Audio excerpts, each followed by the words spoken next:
কান্না ভেজা চোখে মাঠ ছাড়লেন এমিলিয়ানো মার্টিনেজ। এবার অ্যাস্টন ভিলা ছেড়ে যাচ্ছে আর্জেন্টিনার গোলকিপার এমিলিয়ানো মার্টিনেজ। গতকাল ম্যাচ শেষে ভিলা পার্কে কান্না ভেজা চোখে আবেগপ্রবণ হয়ে পড়ে এমিলিয়ানো মার্টিনেজ। ভিলার সাথে 5 বছরের সুন্দর একটি অধ্যায়ের ইতি টানতে যাচ্ছে মার্টিনেজ। এমিলিয়ানো মার্টিনেজের ক্লাব ছাড়ার আপডেট নিয়েই থাকছে আজকের প্রতিবেদন। বন্ধুরা, কোন প্রকার সন্দেহ ছাড়াই বর্তমান বিশ্বের অন্যতম একজন সেরা গোলকিপার এমিলিয়ানো মার্টিনেজ।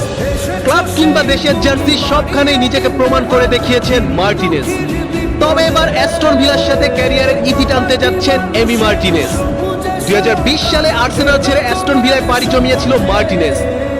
মার্টিনেজের আগমনে এক সিজনের মধ্যে ইংলিশ প্রিমিয়ার লিগে আধিপত্য দেখাতে শুরু করে অ্যাস্টন ভিলা। বড় বড় টিমের সাথে টক্কর দিয়ে খেলতে থাকে ভিলা। ফলস্বরূপ প্রথম সিজনের পরে ইউরোপা লিগে কোয়ালিফাই করে নেয় অ্যাস্টন ভিলা এবং ওই সিজনে এমিলিয়ানো মার্টিনেজ চ্যালেঞ্জ জানিয়েছিল নেক্সট সিজনে চ্যাম্পিয়ন্স লিগে খেলবে অ্যাস্টন ভিলা। সেই কঠিন চ্যালেঞ্জেও সফল হয়েছে এমি মার্টিনেজ। 42 বছর পর অ্যাস্টন ভিলাকে চ্যাম্পিয়ন্স লিগে ব্যাক করায় মার্টিনেজ।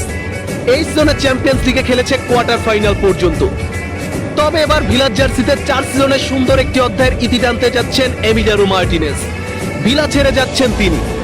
অ্যাস্টন ভিলার ফিনান্সিয়াল সমস্যা থাকার কারণে মার্টিনেজকে বিক্রি করে দিবে ভিলা। এ কারণেই গতকাল ম্যাচ শেষে ভিলা পার্কে অশ্রুসিক্ত অবস্থায় দেখা যায় এমিলিয়ানো মার্টিনেজকে। তবে অ্যাস্টন ভিলার কাছে ঋণী থাকবে এমিলিয়ানো মার্টিনেজ, কারণ ভিলাতে আসার পরেই লিওনেল স্কলোনির নজরে আসে এমিলিয়ানো মার্টিনেজ। যাই হোক, ইতোমধ্যেই এমিলিয়ানো মার্টিনেজের দল ছাড়ার গুঞ্জন শোনার পরেই মার্টিনেজকে দলে ফেরানোর চেষ্টা চালাচ্ছে সৌদির বেশ কিছু ক্লাব। তবে মার্টিনেজের ইচ্ছা ইউরোপের কোনো বড় ক্লাবে যোগ দেওয়ার। এ কারণে সৌদি আরবের প্রস্তাবকে প্রত্যাখ্যান করেছে এমিলিয়ানো মার্টিনেজ। 2026 বিশ্বকাপ পর্যন্ত ইউরোপিয়ান কোনো ক্লাবে স্টে করতে চায় এমি মার্টিনেজ। মার্টিনেজের পরবর্তী গন্তব্যের জন্য শুভকামনা রইল। বন্ধুরা,